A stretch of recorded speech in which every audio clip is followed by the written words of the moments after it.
Olá, senhores. Vamos aí com a questão 65 da prova da FAMERP 2022. Olha só.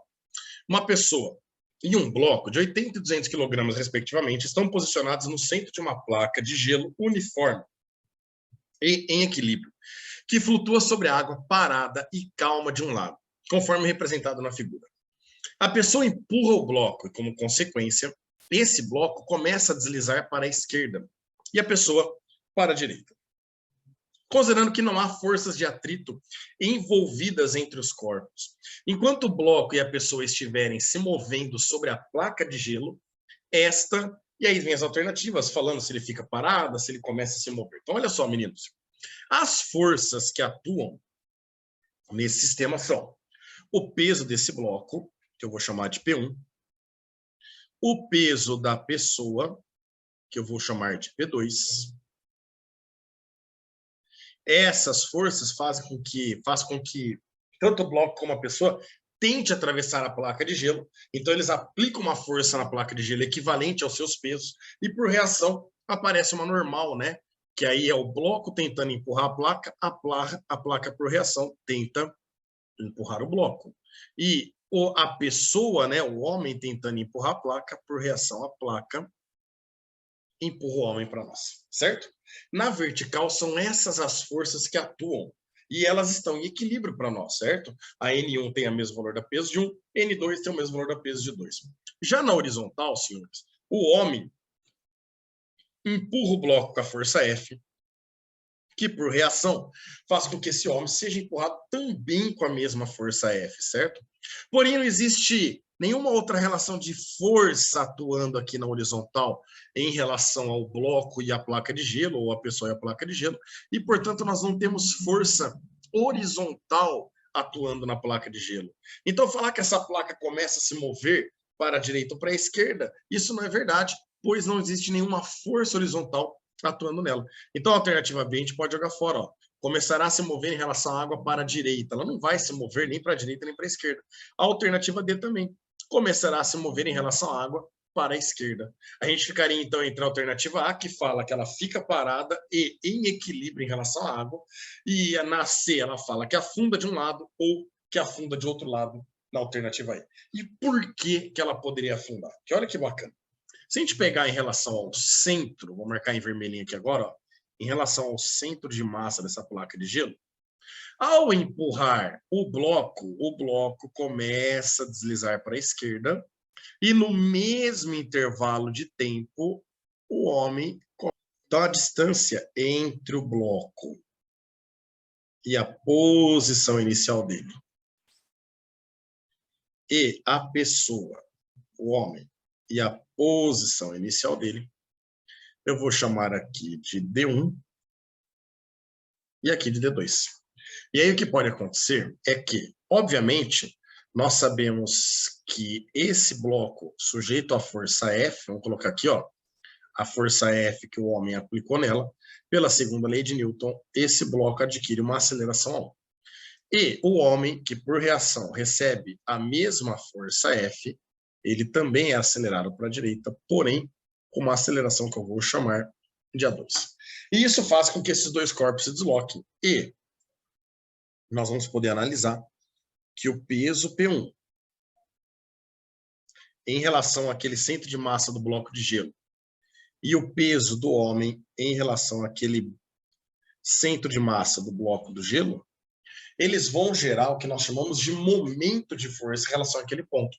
E quem gerar o maior momento faz com que essa placa de gelo gire, né, em torno daquele ponto vermelhinho. Aquele ponto vermelhinho é o famoso polo para nós, né, o ponto de referência onde os corpos, as forças tendem a fazer o corpo girar ao redor dele.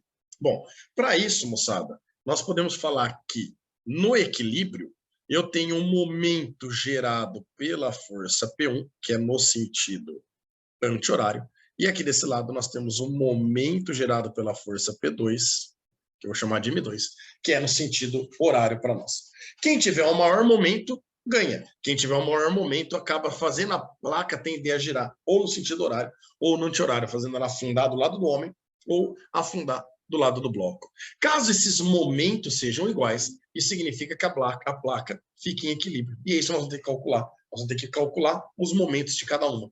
Porém, para calcular o momento, eu preciso saber a força que está sendo aplicada em cada bloco. Isso nós conhecemos, vale F. E nós percebemos que a força é a mesma, né? Aliás, desculpa, a força do momento está aqui, peso de 1 e peso de 2, né? E nós sabemos que esses pesos dependem das massas, os do 80 kg do homem e 200 kg do bloco. Também depende das acelerações, das distâncias que vão ser os braços que nós chamamos aqui, né, em relação ao polo, e que vai ser em função das acelerações, que por sua vez depende da força F. Então, para a gente poder descobrir esses momentos, nós vamos ter que achar a distância D1. Para achar a distância D1, eu preciso achar a aceleração.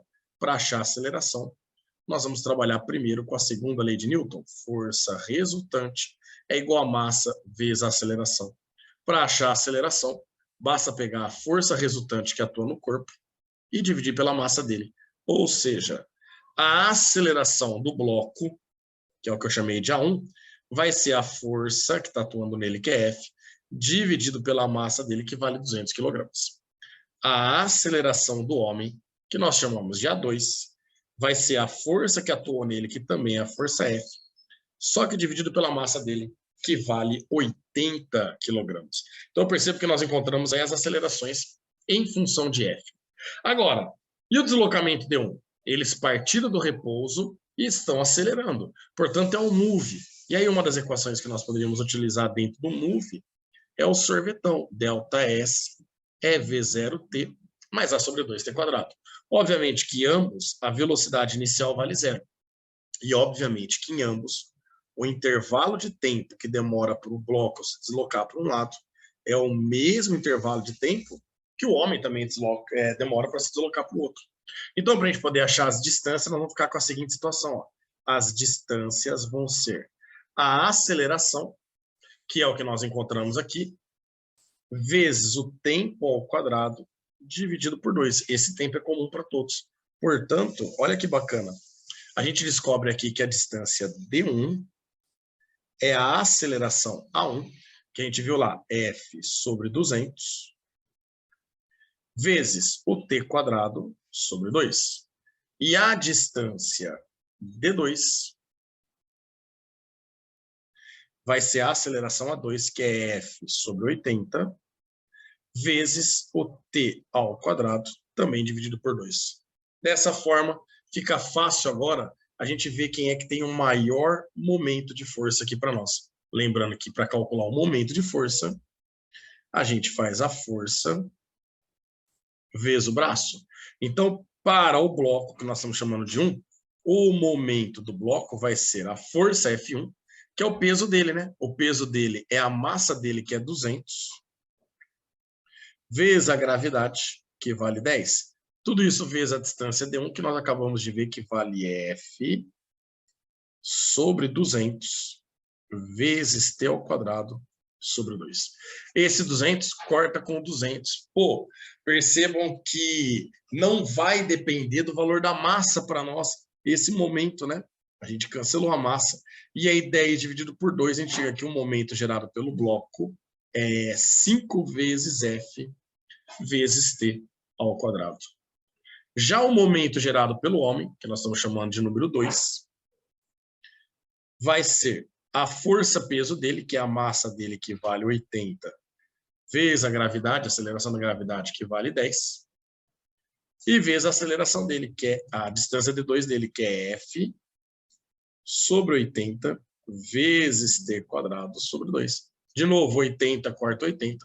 A gente percebe aí que não depende da massa dos corpos. 10 dividido por 2. O momento aplicado por ele também vale 5 vezes F vezes T quadrado.